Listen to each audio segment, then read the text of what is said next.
السميع العليم من الشيطان الرجيم. بسم الله الرحمن الرحيم.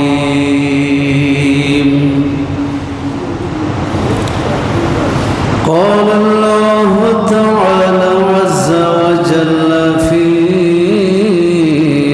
كلامه المجيد وفرقانه الحميد في شان حبيبه ومحبوبه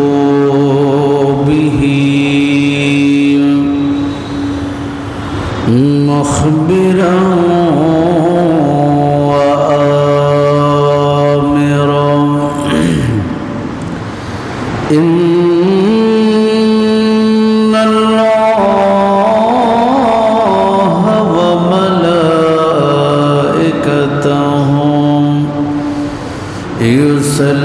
يصلون على النبي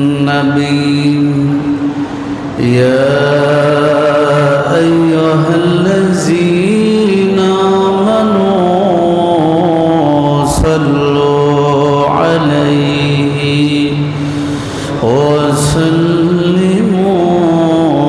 تسليما. صلى الله على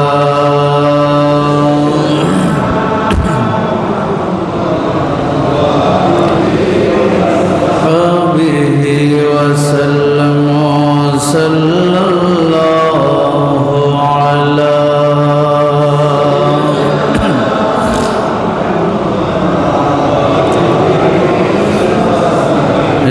وسلم صلى الله على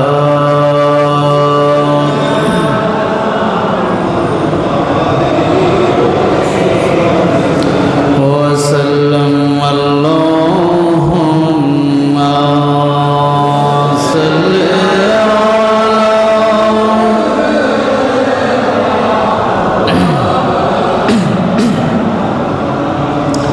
وعلى آل سيدنا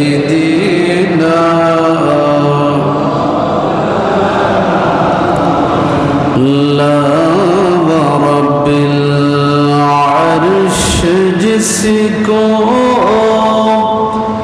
जो मिला से मिला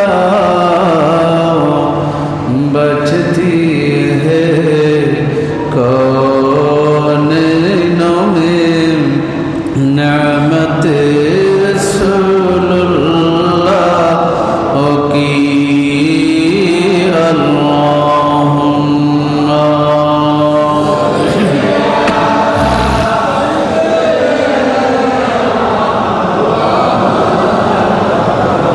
محمد وعلى آله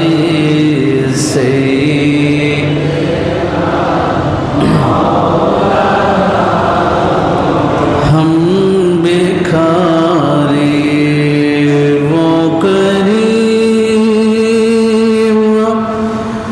उनका खुदा उनसे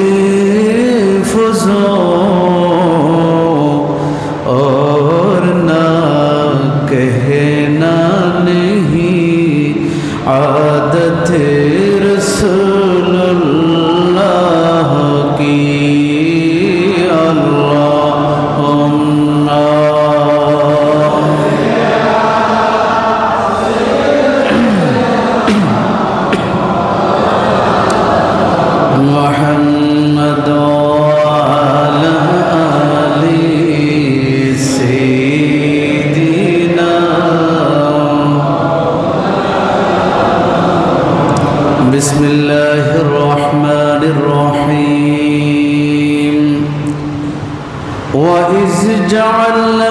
البيت مثابة للناس وأمنا واتخذوا من مقام إبراهيم مصلى صدق الله مولانا العظيم وصدق رسوله النبي الحبيب الكريم ونحن على ذلك من الشاهدين والشاكرين مولاي صل وسلم وبارك عليه উপস্থিত মাহে জিলকত শরীফের সর্বশেষ জুমার নামাজ আদায় করবার উদ্দেশ্যে আগত হযরত মুসল্লিয়ান কিরাম মুরব্বিয়ান আযম যুবক ভাইয়েরা রহিমানি ওয়া রাহিমাকুমুল্লাহ আসসালামু আলাইকুম ওয়া রাহমাতুল্লাহি ওয়া বারাকাতুহু রব্বুল আলামিনের পবিত্র দরবারে শত কোটি শুকরিয়ার সাজদা আদায় করছি যে মহান রব্বুল আলামিন আহকামুল হাকিমিন দয়া করে মেহেরবানি করে তার রহমত বর্ষণের জায়গা পৃথিবীর শ্রেষ্ঠ জায়গা শ্রেষ্ঠ স্থান তার বাইতুল্লাহর মধ্যে আসার বসার তাকে পাওয়ার জন্য রাজি করবার জন্য তাকে তার কুদরতি কদমের নিচে সাজদা করার সুযোগটুকু আমাদেরকে দান করেছেন সকলে শুকরিয়া আদায় করে একবার বলি আলহামদুলিল্লাহ সম্মানিত উপস্থিতি গত জুমার ধারাবাহিকতায় হজের বিষয় নিয়ে আমি আলোচনা করছিলাম আজকে হানায়ে কাবার তাওয়াফ সাফা মারওয়ার সাই মকামে ইব্রাহিমে নামাজ আরাফাতের ময়দানে উপস্থিতি এসব বিষয়ের ফজিলত এবং হিকমত নিয়ে কিছু কথা আপনাদের সামনে বলবো আল্লাহ পাক রব্বুল আলামিন প্রত্যেক ঈমানদারের অন্তরে যেন এই হানায়ে কাবার তাওয়াফ করবার সাফা মারওয়ার মাঝখানে চাই করবার মকামে ইব্রাহিমের সামনে দাঁড়িয়ে নামাজ আদায় করবার শোক এবং যোগ আকাঙ্ক্ষা উৎসাহ আল্লাহ যেন প্রত্যেক ঈমানদার মুসলমান ভাইকে যেন দান করেন সকলে বলি আমিন কোরআনুল কারীমের একটা আয়াতে কারীমা আপনাদের সামনে তেলাওয়াত করেছি আল্লাহ পাক রব্বুল আলামিন আহকামুল হাকিমিন সে আয়াতের মধ্যে হানায়ে কাবার তাওয়াফ হানায়ে কাবার মধ্যে ইতিকাফ গ্রহণ মকামে ইব্রাহিম কে নামাজের জায়নামাজ বানানোর জন্য আল্লাহ আয়াতের মধ্যে নির্দেশ দান করেছেন জোরে বলি আলহামদুলিল্লাহ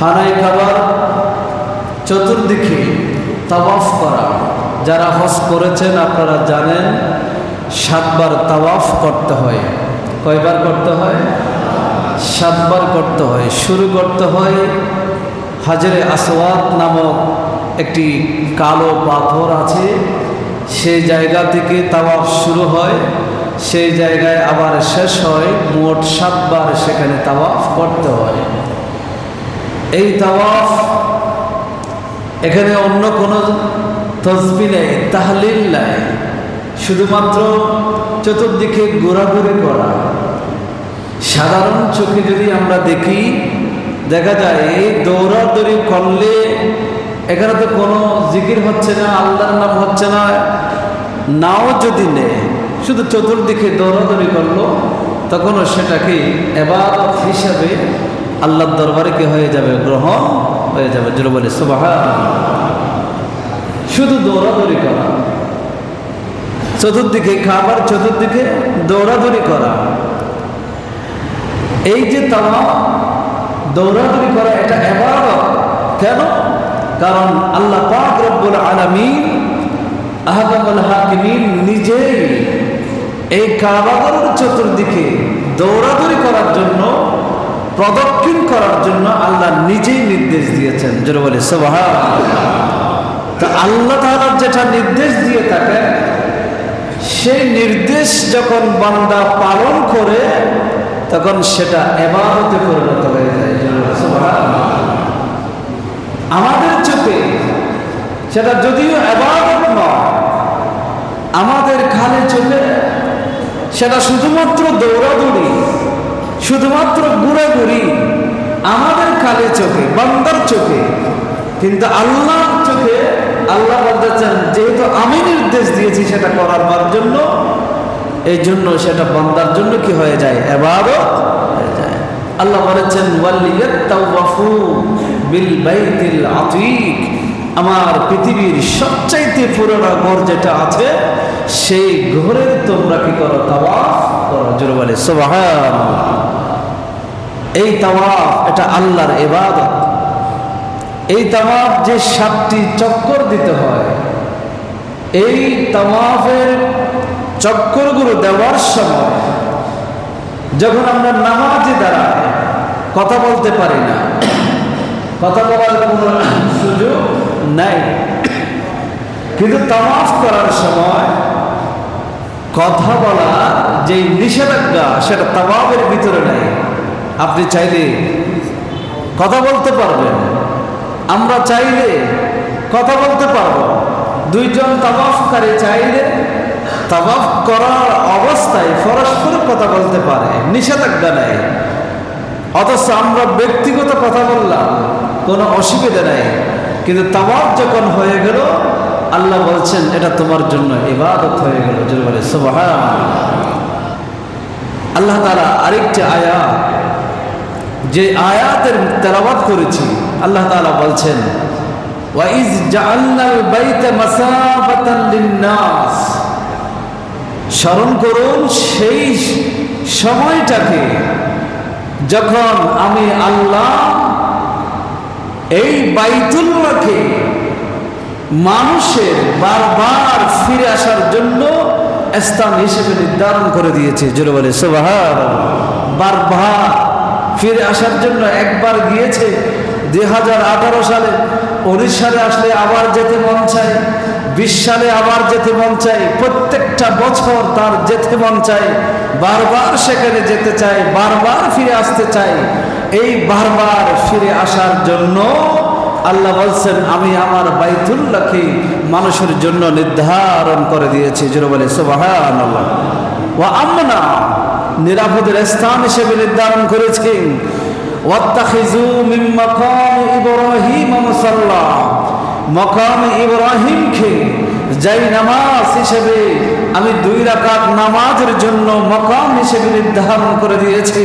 ওয়া আহিদনা ইলা ইব্রাহিম ওয়া ইসমাঈলা, হযরত ইব্রাহিম আমার নবী ইব্রাহিম এবং নবী হযরত ইসমাঈল দুইজনের কাছ থেকে আমি ওয়াদা নিয়েছি তারা যেন আনতাহিরা বাইতিয়া লিত্তাইফিনা ওয়াল আকিফিনা ওয়ার রুকঈ সুজুদ, তারা যেন তাওয়াফকারী, ইতিকাফকারী, সিজদাকারী, রুকুকারীদের জন্য আমার বাইতুল্লাহ যেন তারা কি করে দেয়? পবিত্র করে দেয়। জোরে বলে সুবহানাল্লাহ। এই আয়াত থেকে একটা বিষয় ক্লিয়ার হয়ে যায়, পৃথিবীতে আল্লাহকে ডাকার জন্য, আল্লাহর ইবাদত বندگی করার জন্য সর্বপ্রথম ঘর হচ্ছে বাইতুল্লাহ। সেই ঘর নূহ আলাইহিস সালামের প্লাবনে যখন ধ্বংস হয়ে যায়, হযরত ইব্রাহিম আলাইহিস সালামকে নির্দেশ দিয়ে আল্লাহ তাআলা সেটাকে পুনর্নির্মাণ করেন। এই পুনর্নির্মাণকৃত ঘর এটাকে ঝাড়ু দিয়ে পরিষ্কার পরিচ্ছন্ন রাখার দায়িত্ব দুনিয়ার অন্য সাধারণ মানুষকে আল্লাহ দেন নাই, আল্লাহ দিয়েছেন পৃথিবীর ওই সময়ের শ্রেষ্ঠ মানুষ যিনি ছিলেন, যাকে ইব্রাহিম খলিলুল্লাহ বলা হয়। ওই সময়ের শ্রেষ্ঠ মানুষ যারা ছিলেন, যাকে ইসমাইল জবিহুল্লাহ বলা হয়, এই দুইজন নবীকে ওই আল্লাহর ঘর পবিত্র রাখার, ঝাড়ু দিয়ে পরিষ্কার পরিচ্ছন্ন করার দায়িত্ব আল্লাহ সাধারণ মানুষকে দেন নাই, আল্লাহ দিয়েছেন দুইজন শ্রেষ্ঠ নবীকে। জোরে বলে সুবহানাল্লাহ। আজকালকার যুগে মসজিদ পরিষ্কার করা যারা করে তাদেরকে আমরা অনেকে খারাপ চোখে দেখি, বলে এটা ঝাড়ুদার। এই ঝাড়ুদার মসজিদ পরিষ্কার করে মসজিদের খাদেম যারা আছেন আমরা তাদেরকে অবহেলার চোখে দেখি, বলে এই তো নিচু জাতের মানুষ, সে মসজিদের ঝাড়ুদার মাত্র। আপনারা খেয়াল করে দেখেন, পৃথিবীর সেই প্রথম মসজিদের ঝাড়ুদার ছিল হযরতে ইব্রাহিম আলাইহিস সালাম এবং হযরতে ইসমাইল আলাইহিস সালাম। আজকেও কিয়ামত পর্যন্ত যারা আল্লাহর ঘরের ঝাড়ু দিবে, আল্লাহর ঘরের পরিষ্কার পরিচ্ছন্নতার কাজে হাত দিবে, এমনকি একটা ছোট্ট ভালো কোন মসজিদ থেকে বের করে বাইরে ফেলে দিবে মসজিদের পবিত্রতা রক্ষার জন্য, তারা ইব্রাহিম এবং ইসমাইল ইসলামের কাতারে শামিল হয়ে যাবে। জোরে বলে সুবহানাল্লাহ। মসজিদের ঝাড়ু দেওয়া এটা কি অপমানের কাজ না সম্মানের কাজ? বলেন না কিসের কাজ? তা আমরা কিন্তু সম্মানের কাজ এখানে বলি দিতে, আমরা কিন্তু দিতে চাই না। যখন দেখি মসজিদে কোনো জায়গায় কোনো কর্নারে একটা ছোট্ট মহিলা আছে, সাথে সাথে যারা দায়িত্বশীল আছে, মুয়াজ্জিন আছে, ইমাম আছে, খাদেম আছে, তাদের কান ধরে নিয়ে আসে, এই বেটা তোমাকে টাকা দিয়ে রেখেছি, পরিষ্কার করছি কেন? বলি না? কথা বলেন না? বলি না? তো মসজিদের কোনায় যদি ময়লা যদি আমি দেখি, তা আমি সেই ময়লা যদি পরিষ্কার করে ফেলে দিলে, আমি নিজেই যদি সেটা পরিষ্কার করি, কোনো গুনাহ হবে নাকি সওয়াব হবে? সওয়াব হবে। শুধু সওয়াব নয়, ইব্রাহিম আলাইহিস সালাম ইসমাঈল আলাইহিস সালামকে যেই কাজ আল্লাহ দিয়েছেন, সেই কাজের কারণে তিনারা যেভাবে সম্মানিত হয়েছেন, আপনি যদি সেই নিয়ত করেন আপনিও সম্মানিত হবেন। বলি না সুবহানাল্লাহ। তাহলে সেই সম্মানের কাজ আমরা করতে কি অপারগ না পারবো? বলেন না, করতে পারবো? আজ থেকে নিয়ত করবেন, ইমাম মুয়াজ্জিন এবং যারা খাদেম আছেন তারা তাদের কাজ করবে, কিন্তু আপনার চোখে যদি মসজিদে কোথাও ময়লা দেখেছেন, আপনার যদি সামর্থ্য থাকে আপনি হাত দেন, আপনি সেটা পরিষ্কার করেন, অপরিচ্ছন্নতা থেকে মসজিদকে পরিষ্কার করে দেন। আপনি যখন সৎ নিয়তে সওয়াবের নিয়তে করবেন, তাহলে আপনিও ইব্রাহিম এবং ইসমাঈল আলাইহিস সালাম ওই কাজের জন্য যেই মর্যাদা লাভ করেছেন, আল্লাহ চাইলে আপনাকেও সেই মর্যাদা দান করতে পারবেন। যেটা বলি না সুবহানাল্লাহ। সম্মানিত উপস্থিতি, আল্লাহ কোরআনুল কারীমের মধ্যে ইব্রাহিম এবং ইসমাঈল আলাইহিস সালামকে আল্লাহর ঘর পবিত্র রাখার দায়িত্ব দিয়েছিলেন। তখন জুরহাম গোত্রের অনেক মানুষ ছিল আরবের মধ্যে, তাদেরকে কিন্তু সেই দায়িত্ব দেওয়া হয় নাই, বলা হয় নাই আপনার একজন হাকিম নিয়োগ করেন, সে কথা বলা হয় নাই। বরং আপনারা মসজিদ বানাইছেন, আপনারাই মসজিদের ইমাম এবং মুয়াজ্জিন আপনারাই, সুতরাং আপনারাই মসজিদের কি করবেন? পরিষ্কার পরিচ্ছন্নতার কি করবেন? দায়িত্ব পালন করবেন। আল্লাহ নবীকে হুকুম করেছেন, সমাজ থেকে মানুষ নিয়োগ করেন, সেই হুকুম আল্লাহ দেন নাই। এগুলো খেয়াল করবেন। মসজিদের কেউ পরিষ্কার পরিচ্ছন্নতার কাজ করলে ছোট হয় না, এটা সবচেয়ে বড় কাজ, সবচেয়ে বড় কাজ। আরে মসজিদের খেদমত করতে পারা পৃথিবীর যত কাজ আছে, ইবাদত আছে, সবগুলোর চাইতে সবচেয়ে বড় কাজ। আল্লাহ রাসূল সাল্লাল্লাহু আলাইহি ওয়াসাল্লামের যুগে এক মহিলা ছিল, তিনি গোপনে এসে মসজিদ পরিষ্কার করে দিতেন, গোপনে গোপনে এসে মসজিদ পরিষ্কার করতেন। তিনি মারা গেলেন, রাতের অন্ধকারে তাকে দাফন করা হয়, বৃষ্টি ছিল। নবীজি করিম সাল্লাল্লাহু আলাইহি ওয়াসাল্লাম 2 দিন 3 দিন গেল, যখন দেখতে পেলেন যে মহিলা মসজিদ পরিষ্কার করবার জন্য আসে না, নবীজি জিজ্ঞাসা করলেন সেই মহিলার কি হলো? তখন সাহাবায়ে কেরাম বললেন, ইয়া রাসূলুল্লাহ, তিনি তো মারা গিয়েছেন। বলে তোমরা দাফন করেছো? বলে হ্যাঁ, আমরা দাফন করে ফেলেছি রাতের অন্ধকারে। বলে আমাকে ডাকো নাই কেন? তখন সাহাবীরা বললেন, ইয়া রাসূলুল্লাহ, বৃষ্টির দিন ছিল, আপনার কষ্ট হবে, এই জন্য আপনাকে ডাকি নাই, আপনাকে বলি নাই। নবীজি বলেন, আসো আমাকে নিয়ে যাও, সেই মহিলার কবরে নিয়ে যাও। নবীজি সেই মহিলার কবরে গেলেন, সেখানে মহিলার জন্য নামাজ পড়লেন, সেখানে মহিলার জন্য দোয়া করলেন। জোরে বলে সুবহানাল্লাহ। সেই মহিলা কোন মহিলা? যিনি মসজিদে নববীতে ঝাড়ু দিতেন, মসজিদে নববীতে গোপনে এসে যখন কোনো মানুষ থাকতো না তখন এসে জানানো দিতেন। আল্লাহর কোরআন সাক্ষী, হযরতে মারিয়াম বিনতে ইমরান আলে ইমরান নিয়ত করেছিল, ইন্নী নাযারতু মা ফি বাতনি মুহাররারা, নিয়ত করেছিল তোমার বাইতুল্লাহর খেদমতের জন্য আমার গর্ভে যে সন্তান আছে সেটাকে দিয়ে দেব। কিন্তু জন্ম হওয়ার পরে দেখলেন তিনি একজন মহিলা। তখন আল্লাহ হুকুম করলেন যদিও মহিলা হয় বাইতুল মুকাদ্দাসের খেদমতের জন্য দিয়ে দাও। সেই মরিয়াম বাইতুল মুকাদ্দাসের খাদেমা ছিলেন, সেই খাদেমার গর্ভে বাবা ছাড়া জিবরিলের ফুৎকারের মাধ্যমে আল্লাহ যুগ শ্রেষ্ঠ একজন জলিলুল কদর পয়গম্বর ঈসা আলাইহিস সালামের জন্ম দিয়েছেন। জোরে বলে সুবহানাল্লাহ। এই মসজিদের খাদেমা ছিলেন। মসজিদের খেদমত করতে পারা এটা দুনিয়ার কোনো শান-শৌকতের বিষয় নয়, এটা ফরখালের বিষয়। এটা ফরখালের জীবনে তারা সবচেয়ে বড় সম্মানী। আল্লাহ আমাদের সকলকে কবুল করুন, সকলে বলি আমিন। এই মসজিদের খেদমতের কথা বলতে গেলে অনেক বলতে পারি। যে হযরতে বেলাল রাদিয়াল্লাহু তাআলা আনহু মুয়াজ্জিন রাসূল ছিলেন। আল্লাহ রাসূল সাল্লাল্লাহু আলাইহি ওয়াসাল্লাম বলেছেন, বেলাল তুমি আমার আগে জান্নাতে যাবে। নবীর আগে তো কেউ জান্নাতে যেতে পারবে না। বেলাল কিভাবে যাবে? কারণ হলো নবীজি মসজিদে নববীর ইমাম ছিলেন, বেলাল মুয়াজ্জিন ছিলেন। আজান আগে হয়, জামাত পরে হয়, আর সেই জামাতের মুয়াজ্জিন ছিল হযরতে বেলাল। ঠিক আল্লাহর রাসূল যখন জান্নাতে প্রবেশ করবেন সেই বাহনের লেগামটা হযরতে বেলালের হাতে থাকবে। বেলাল লেগাম ধরে সেই বাহনটাকে সামনের দিকে টানবে, আর যিনি টানেন তিনি তো আগেই প্রবেশ করে যান। রাসূলের বাহন জান্নাতে প্রবেশ করার পূর্বেই বেলাল গোড়ার রশি ধরে জান্নাতের মধ্যে প্রবেশ করবে। জোরে বলে সুবহানাল্লাহ। এগুলো সম্মানের বিষয়। আমাদের দেশে মুয়াজ্জিন যারা আজান দেয় তাদেরকেও কিন্তু অবহেলা করা হয়। অবহেলা করার কিছু নাই। আতওয়ালুন নাস ইয়াউমাল কিয়ামাতে আল মুয়াজ্জিন, মুয়াজ্জিন যারা হবে কিয়ামতের ময়দানে তাদের এই যে গর্দান এটা অনেক লম্বা হবে। সমস্ত মানুষ সবগুলো সমান হবে, কিন্তু মুয়াজ্জিনের গর্দানটা লম্বা হবে। কিয়ামতের ময়দানে তাদেরকে স্পষ্ট চেনা যাবে, সবাই বুঝতে পারবে এরা দুনিয়ার জমিনে মুয়াজ্জিন ছিলেন, মসজিদের খাদেম ছিলেন। জোরে বলে সুবহানাল্লাহ। সুতরাং আজান দেওয়া যারা দেন তারা সম্মানিত, যারা নামাজ পড়েন তারা সম্মানিত, যারা মসজিদের খেদমত করেন, মসজিদ পরিষ্কার পরিচ্ছন্নতার কাজে যারা থাকেন তারা সম্মানিত। তাদের চেয়ে সম্মানী সমাজে কেউ হতে পারে না। যত বড় প্রধানমন্ত্রী হোক সেও হতে পারে না। প্রধানমন্ত্রী হলো, রাষ্ট্রপ্রধান হলো হতে পারে না যদি ইমামতি করার যোগ্যতা যদি তার না থাকে, হতে পারে না।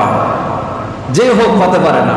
এটা হয়তো আপনারা বলতে পারবেন আমি নিজে ওই ইমাম, এই জন্য আমি আমার শান বলতেছি না। এটা কোরআন ও হাদিসের কথা। আল্লাহ দায়িত্ব ওই মানুষগুলোকে দিয়েছেন যাদেরকে সম্মানিত করার জন্য আল্লাহ নির্বাচিত করেছেন। এই জন্য তারা সম্মানিত ছিল, আছে, কিয়ামত পর্যন্ত থাকবে। কিয়ামতের মাঠও তাদের সম্মান সমস্ত মানুষের মাঝখানে দেখা যাবে। আল্লাহ সবাইকে বুঝার তৌফিক দান করে, সকলে বলি আমিন। সম্মানিত উপস্থিতি, আল্লাহ নবী রাহমাতুল্লিল আলামিন তাওয়াফের বিষয়ে বলেছেন, আত-তাওয়াফু হাওলাল বাইত মিসলুস সালাতে।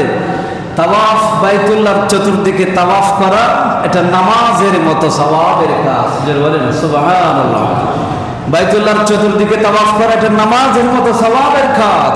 তবে ইল্লা আন্নাকুম তাতাকাল্লামুনা ফীহি, তবে তোমরা নামাজে কথা বলতে পারো না, কিন্তু বাইতুল্লাহর তাওয়াফ করার সময় চাইলে কথা বলতে পারো। তবে কথা যদি বলতে পারো, ফামান তাকাল্লামা ফীহি ফালা ইয়াতাকাল্লামু ইল্লা বিখাইরিন। সুতরাং তোমরা যারা কথা বলো, কথা বলতে চাইলে বলতে পারবা, তবে ভালো কথা ছাড়া খারাপ কোনো কথা সেখানে বলবে না। সুতরাং বাইতুল্লাহর তাওয়াফ করা এটা নামাজের মতো ইবাদত। কিসের মতো ইবাদত? নামাজের মতো ইবাদত। এই বাইতুল্লাহর চতুর্দিকে তাওয়াফ করতে হবে। পৃথিবীর শুরু থেকে পর্যন্ত খানে কাবা বাইতুল্লাহ যেদিন সৃষ্টি হয়েছেন সেই দিন থেকে পৃথিবীর সমস্ত মানুষ যদি তাওয়াফ থেকে বন্ধ থাকে, তাওয়াফ থেকে বিরত থাকে, আল্লাহর ঘরের তাওয়াফ এক মুহূর্তের জন্য, এক সেকেন্ডের জন্য কখনো বন্ধ থাকবে না। এটা যুগে যুগে প্রমাণিত হয়েছে। অনেক মুহাদ্দিসিনে কেরাম পরীক্ষা করার জন্য, অনেক মুহাদ্দিসিনে কেরাম ভিড় থেকে বাঁচার জন্য তারা বিভিন্ন পদ্ধতি অবলম্বন করেছেন, দেখেছেন নিশি রাতে গিয়েছেন, 3টা 4টা বাজে গিয়েছেন, 2টা বাজে গিয়েছেন, যখন গিয়েছেন তখন দেখেছেন কেউ না কেউ তাওয়াফ করছে। যখন কেউ ছিল না তখন দেখা গেছে 2টি সাপ সে হানায়ে কাবার চতুর্দিকে তাওয়াফ করছে। জোরে বলেন সুবহানাল্লাহ। এই হানায়ে কাবার তাওয়াফ শুরু থেকে পর্যন্ত বন্ধ নাই, কিয়ামত পর্যন্ত বন্ধ হবে না। হাদিসে পাকের মধ্যে এসেছে যেই দিন বন্ধ হয়ে যাবে সেই দিন কিয়ামত হয়ে যাবে। যেই দিন বন্ধ হয়ে যাবে সেই দিন কিয়ামত হয়ে যাবে। খ্রিস্টান মিশনারি পাদ্রীরা শপথ করেছে হানায়ে কাবার মধ্যে যেই দিন পর্যন্ত শুলি স্থাপন করা যাবে না, এই যে ঈসা আলাইহিস সালামকে যেভাবে প্রেরক মেরে একটা চিত্র তাদের গলায় ঝুলানো থাকে, সেই শুলি হানায়ে কাবার দেওয়ালে যতদিন স্থাপন করা যাবে না ততদিন পর্যন্ত তারা তাদের মিশন চালিয়ে যাবে। মুসলমানদেরকে বেঈমান করে ঈমান হারা করে খ্রিস্টানের দলে অন্তর্ভুক্ত করার সেই ষড়যন্ত্র তারা চালিয়ে যাবে। তারা শপথ করেছে, সেই শপথের কাজ তারা আজকে চালিয়ে যাচ্ছে। আমাদের যদি সুবুদ্ধির উদয় যদি না হয়, আমার ঘরে আপনার ঘরে সেই খ্রিস্টান আসা বেশি দূরে অচিরেই চলে আসবে, ঘাড়ে এসে নিঃশ্বাস ফেলতেছে। আল্লাহ আমাদের সবাইকে হেফাজত করুন, সকল বলে আমিন। আমি সেদিকে যাচ্ছি না, আমি যে কথাগুলো বলছি। সুতরাং এই তাওয়াফ কিয়ামত পর্যন্ত বন্ধ হবে না। যখন বন্ধ হবে সেই দিন কি হয়ে যাবে? কিয়ামত হয়ে যাবে। দ্বিতীয় নম্বর বিষয় সেটা হচ্ছে সাফা মারওয়ার সাই করা। এই সাফা মারওয়ার সাই, সাফা থেকে শুরু করে মারওয়া যাবে, মারওয়া থেকে সাফা যাবে, সাফা থেকে মারওয়া যাবে, এভাবে 7 বার তাওয়াফ করতে হয়। মাঝখানে একটি জায়গা আছে, যারা হজে গিয়েছেন সেখানে তাদের মুখ থেকে শুনেছি সেখানে রেড লাল লাইট জ্বালানো থাকে। সেই জায়গাটা হলো অভিশপ্ত জায়গা। সেই জায়গার মধ্যে আল্লাহ আযাব নাজিল করেছিল যে কোনো এক সময়। যে জায়গাগুলো অভিশপ্ত জায়গা হয়, যেখানে আল্লাহ তাআলা যে কোনো সময় আযাব নাজিল করেছিল, এমন জায়গা যদি হয়, সেই জায়গাগুলোকে দাঁড়ানো, সেখানে বসবাস করা, এটা ঈমানদারের জন্য কি নয়? উচিত নয়। এভাবে আরাফাতের ময়দানের পাশে একটি জায়গা আছে, সেই জায়গাটার মধ্যে আল্লাহ এক সময় আযাব নাজিল করেছিল। সেই জায়গাতে রাসূল দাঁড়াতে নিষেধ করেছেন। ওয়াদিয়ে মুহাসসার, ওয়াদিয়ে উরাইনা, এভাবে কিছু জায়গা সেখানে আছে যেগুলোতে আল্লাহ রাসূল ঈমানদারদেরকে দাঁড়াতে নিষেধ করেছেন, অবস্থান করতে নিষেধ করেছেন। সুতরাং আমাদের দেশে যেই জায়গাটা অভিশপ্ত, যেখানে আল্লাহর আযাব নাজিল হয়েছে, এরকম জায়গা, স্থান, ঘর বাড়ি পাহাড়, যেই জায়গাটা আমাদের চোখে আমাদের অন্তরে জানা, মনে জানা আছে, আমাদের সে বিষয়ে জানা আছে, সেখানে বসবাস করা ঈমানদারের জন্য কি নয়? উচিত নয়। সেটা আপনার ঘর হোক, সেটা আপনার বাড়ি হোক, সেটা যদি আযাবের স্থানে পরিণত হয়ে থাকে তাহলে সেখানে বাস করা উচিত। এটা কোরআন ও হাদিসের কথা। এটা স্থান চেঞ্জ করতে হয়। যাক, সেদিকে যাচ্ছি না, আমি যে কথা বলছি, সেই মাঝখানে জায়গা আসলে দৌড় মারতে হয়। সাফা এবং মারওয়া মাঝখানে যে জায়গাটা আছে, লাল লাইট প্রজ্বলিত থাকে, সেই জায়গা আসলে একটু দৌড় মারতে হয়, দৌড় দিতে হয়। কারণ সেই জায়গার মধ্যে কি ছিল? এক সময় আযাব নাজিল হয়েছিল। হযরতে মা হাজরা আলাইহিস সালাম, শিশু ইসমাইল আলাইহিস সালাম এর পানি, বুকের দুধ নেই, কিছু খাবার নেই, এই জন্য পানি নেই। তখন তিনি মাঝখানে যখন শিশু সন্তানকে নিয়ে উপবিষ্ট ছিলেন পানির সন্ধানে, যখন একদিকে ডান দিকে তাকায়, দেখলেন মরুভূমির বালু, চকচকে বালু, উত্তপ্ত রোদ, রোদের মধ্যে মনে হচ্ছে এদিকে গেলে মনে হয় পানি পাওয়া যাবে। তখন সেদিকে দৌড় দিলেন, দৌড়ে সাফা পাহাড়ের উপরে উঠলেন। সেখান থেকে দেখলেন মারওয়া পাহাড়ের দিকে, তখন দেখলেন সেখানে পানির মতো লাগতেছে, এই জন্য সেখান থেকে নেমে আবার মারওয়া পাহাড়ের দিকে দৌড়ালেন, সেই পাহাড়ের উপরে উঠলেন। এভাবে করে করে 7 বার তিনি প্রদক্ষিণ করলেন 2টি পাহাড়কে। তখন আল্লাহ তাআলার কাছে এই যে হযরতে মা হাজরা আলাইহিস সালামের সেই কাজটি আল্লাহর কাছে পছন্দ হলো, সেই কাজটি যেহেতু পছন্দ হলো, সেই জন্য সেই কাজটা ঈমানদারের জন্য আল্লাহ পাক রব্বুল আলামিন আহকামুল হাকিমিন সেটা ওয়াজিব করে দিয়েছেন। জোরে বলে সুবহানাল্লাহ। যারা হজ করতে যাবেন, হজ করতে গেলে সেই সাফা মারওয়ার মাঝখানে যদি দৌড়াদৌড়ি যদি না করে তাদের হজ হবে না, ওয়াজিব আদায় হবে না। যারা শুধুমাত্র ওমরা করেন, ওমরা আদায় করার পরে সাফা মারওয়ার সাই করতে হয়, সাই করার পরে মাকামে ইব্রাহিমের সামনে 2 রাকাত নামাজ পড়লে তারপর ওমরা আদায় হয়ে যায়। যারা হজ করতে যায়, হজ করে ইহরামের সময় তাওয়াফ, সাই এবং মাকামে ইব্রাহিমের সামনে নামাজ, এই নামাজটা হলো নফল নামাজ। এটা ফরজ ওয়াজিব সুন্নাত কিছুই নয়, শুধু নফল নামাজ। এই নামাজ যদি কোনো ঈমানদার যদি আদায় না করে তাহলে তার হজ আল্লাহর দরবারে কি হবে না, কবুল হবে না। তাহলে পৃথিবীতে এমন কিছু ইবাদত আছে যেখানে যেগুলো নফল, কিন্তু নফল আদায় না করলে ফরজ আল্লাহর দরবারে কি হয় না, কবুল হয় না। এই জন্য অনেক জায়গায় নফলের গুরুত্ব বেশি। আল্লাহ আমাদের সকলকে বুঝার তৌফিক দান করুন, সকলে বলি আমিন। সম্মানিত উপস্থিতি, আল্লাহ কোরআনে বলেছেন ইন্নাস সাফা ওয়াল মারওয়াতা মিন শাআইরিল্লাহ। সাফা এবং মারওয়া এই দুইটা জিনিস আল্লাহর নিদর্শন। অন্য আয়াতে বলেছেন ওয়া মান ইউআজ্জিম শাআইরাল্লাহ ফাইন্নাহা মিন তাকওয়াল কুলুব। এই দুটি নিদর্শন, আল্লাহর নিদর্শনগুলোকে যারা সম্মানিত করে, ইজ্জত করে, এটা হচ্ছে অন্তরের তাকওয়া। তাকওয়া কলবের তাকওয়া বলা হয়েছে। সুতরাং সাফা এবং মারওয়া পাহাড় এটা আল্লাহর নির্দেশ, তাওয়াফ করা রাসূলের সুন্নাহ, সাথে সাথে হজের ওয়াজিব, সাথে সাথে এটা আল্লাহর নিদর্শন। এটার প্রতি সম্মান প্রদর্শন করা প্রত্যেক ঈমানদারের দায়িত্ব, ঈমানের দাবি, এটার প্রতি সম্মান প্রদর্শন করা। সাথে সাথে বান্দার ভিতরে তাকওয়া আছে না নাই সেটা বোঝা যাবে এই সাফা মারওয়া আল্লাহর নিদর্শন যেগুলো আছে সেগুলোর প্রতি সম্মান প্রদর্শনের মাধ্যমে। হাদিসে পাকের মধ্যে এসেছে নবী করিম সাল্লাল্লাহু আলাইহি ওয়াসাল্লাম তিনি যখন হজ করতে গিয়েছিলেন, মক্কা বিজয়ের পরে যখন তিনি সেখানে তাওয়াফ করেছিলেন, তখন আল্লাহ রাসূল সাল্লাল্লাহু আলাইহি ওয়াসাল্লাম সাফা পাহাড়ের উপরে আরোহণ করলেন। ফাসনা আলাল্লাহি বিমা হুয়া আহলুহু। সাফা পাহাড়ের উপরে উঠে নবীজি আল্লাহর প্রশংসা করলেন। ওয়া হুয়া ইস্তাহদিরু নি'মাতাল্লাহি তাআলা আলাইহি বিন নাসরি। আল্লাহ যে তাকে সাহায্য করেছেন সেটার জন্য তিনি আল্লাহর শুকরিয়া আদায় করেছেন এবং সাথে সাথে তিনি সেখানে দোয়াও করেছেন। সেই দোয়াটা হাদিসে পাকের মধ্যে এসেছে। হযরতে জাবের রাদিয়াল্লাহু তাআলা আনহু তিনি হাদিসে পাক বর্ণনা করেছেন, সেখানে আল্লাহ রাসূল দোয়া করেছেন এভাবে। নবীজি বলেছেন লা ইলাহা ইল্লাল্লাহু ওয়াহদাহু লা শারীকা লাহু লাহুল মুলকু ওয়া লাহুল হামদু ওয়া হুয়া আলা কুল্লি শাইইন কাদির। লা ইলাহা ইল্লাল্লাহু ওয়াহদাহু আনজাযা ওয়া'দাহু ওয়া নাসারা আবদাহু ওয়া হাযামাল আহজাব ওয়াহদাহু। এভাবে রাসূল দোয়া করেছেন। এই দোয়াগুলো করার পরে তিনি ব্যক্তিগত এবং সামাজিক রাষ্ট্রীয় যতগুলো বিষয় প্রয়োজন এই বিষয়গুলো সামনে নিয়ে তিনি আল্লাহর দরবারে সেখানে ফরিয়াদ করেছেন। জোরে বলে সুবহানাল্লাহ। সুতরাং যারা হজ করতে যায় তাদের উচিত শুধু নিজের জন্য না, আছে সমাজের মানুষের জন্য চাওয়া, রাষ্ট্রের জন্য চাওয়া, পুরো বিশ্বের মুসলমানদের জন্য দোয়া করা।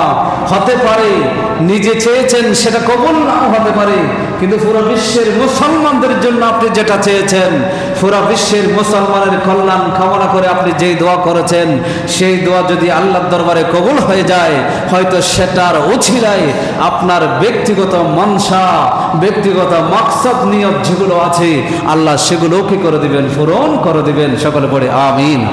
সম্মানিত উপস্থিতি, এইভাবে আল্লাহ রাসূল সাল্লাল্লাহু আলাইহি ওয়াসাল্লাম দোয়া করার জন্য আমাদেরকে শিখিয়ে দিয়েছেন। রাসূল নিজেই সেখানে দাঁড়িয়ে দোয়া করেছেন। সুতরাং সাফা মারওয়া এটা আল্লাহর একটি নিদর্শন। এরপরে আসে হাজরে আসওয়াদ, মাকামে ইব্রাহিম। এটা ইতিহাস ইনশাআল্লাহ আগামী জুমার মধ্যে বিস্তারিত আমি বলবো। কাবা ঘরের নির্মাণ ইতিহাস এবং কোরবানির ইতিহাস ইনশাআল্লাহ আগামী জুমায় বলবো। হাজরে আসওয়াদের ব্যাপারে যেই বর্ণনাগুলো হাদিসে পাকের মধ্যে এসেছে, এই যে হাজরে আসওয়াদ এটা হচ্ছে কালো পাথর। হাদিসে পাকে বলা হয়েছে এটা কালো পাথর আমরা দেখি, কিন্তু এটা কালো পাথর ছিল না, এটা সাদা পাথর ছিল। জোরে বলেন না সুবহানাল্লাহ। এটা ছিল সাদা পাথর ছিল, বেহেশত থেকে আসা। হাদিসে পাকে বলেছেন আব্দুল্লাহ ইবনে সালাম তিনি বর্ণনা করেছেন কানাতুল হিজার আলা মা হিয়া আলাইহিল ইয়াউম ইল্লা আন্নাল্লাহ আরাদা আন ইয়াজআলাল মাকামা আয়াতাম মিন আয়াতিহি। এই যে আজকে আমরা হাজার আসওয়াদ দেখছি, এটাও আল্লাহ পাক রব্বুল আলামিনের একটা নিদর্শন, যেটা ইব্রাহিম আলাইহিস সালাম কাবাঘর নির্মাণ করে সেখানে স্থাপন করে দিয়েছিলেন। সেই পাশেই মাকাম ইব্রাহিমের যে পাথর, সেই পাথরে দাঁড়িয়ে পুরো বিশ্বের মুসলমানদেরকে হজের দাওয়াত দিয়েছিলেন। জোরে বলে সুবহানাল্লাহ। সেই কালো পাথর হাদিসে পাকের মধ্যে এসেছে, কালো পাথর হলো সেটা জান্নাত থেকে আসা একটি পাথর, জান্নাত থেকে আসা জওহারাতান মিন জাওয়াহিরিল জান্নাহ। সাদা পাথর ছিল। লাউলা মাসসাহুমা আহলুশ শিরক, মুশরিকরা যদি এটাকে স্পর্শ না করত, গুনাহগার বান্দার গুনাহ যদি সেই পাথর চুষে না নিত, তাহলে সেই পাথর কখনো কালো হতো না, সেটা সাদাই থেকে যেত। জোরে বলেন না সুবহানাল্লাহ। সেই কালো পাথর গুনাহগারের গুনাহ শোষণ করে, সেই গুনাহগারের গুনাহ শোষণ করে করতে করতে সেই কালো পাথর কালো হয়ে সাদা পাথর কালো হয়েছে। এখান থেকে মুহাদ্দিসিনে কেরাম আরেকটি মাসালা বের করেছেন, সেটা হচ্ছে গুনাহ যে সাদা না কালো।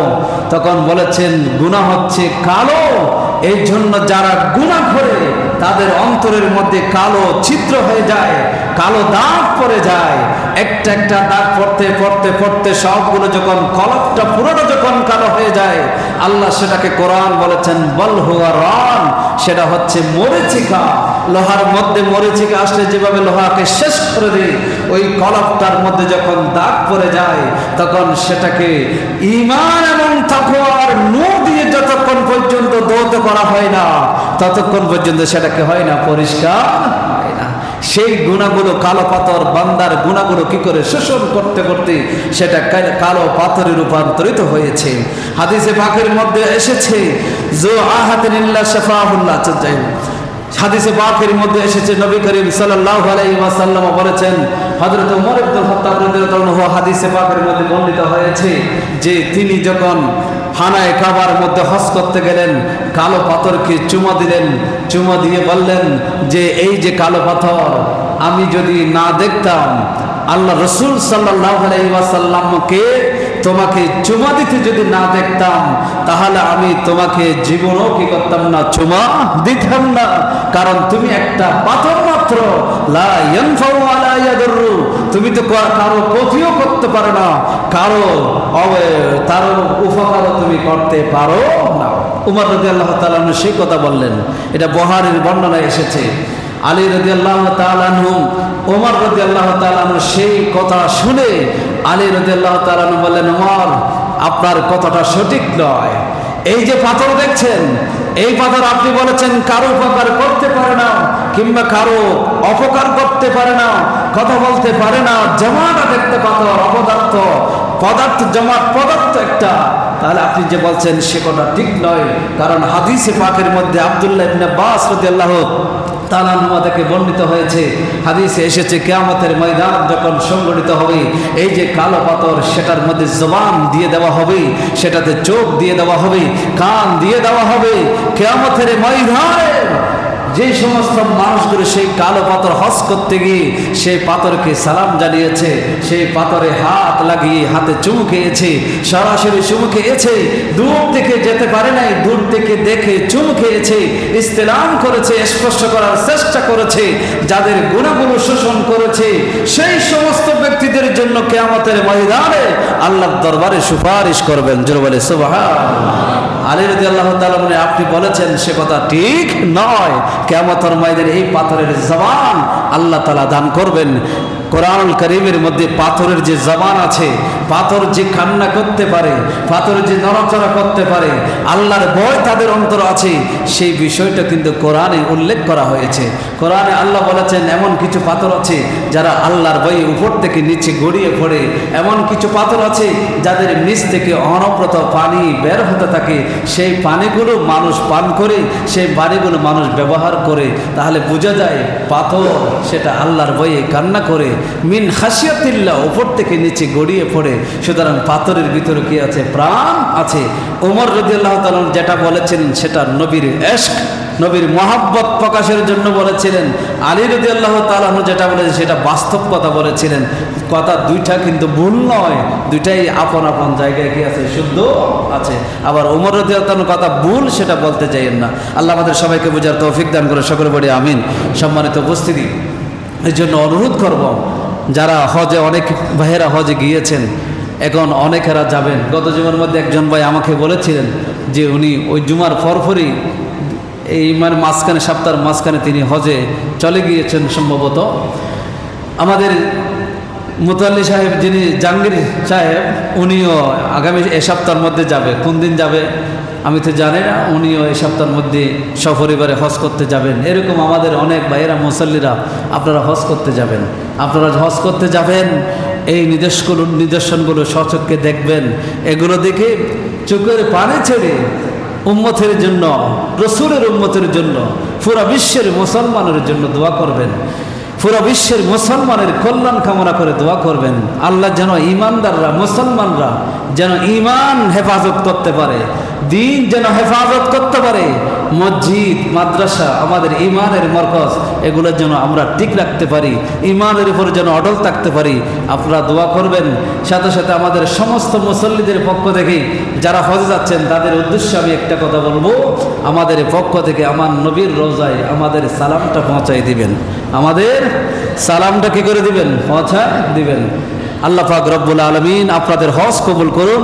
আপনাদের উসিলায় যেন আমরাও যেন এখন এক সময় যেতে পারি, আমাদের যেন তৌফিক হয়, সেটার জন্য আল্লাহ কবুল করুন। সকলে বলি আমিন। ওয়া আখির।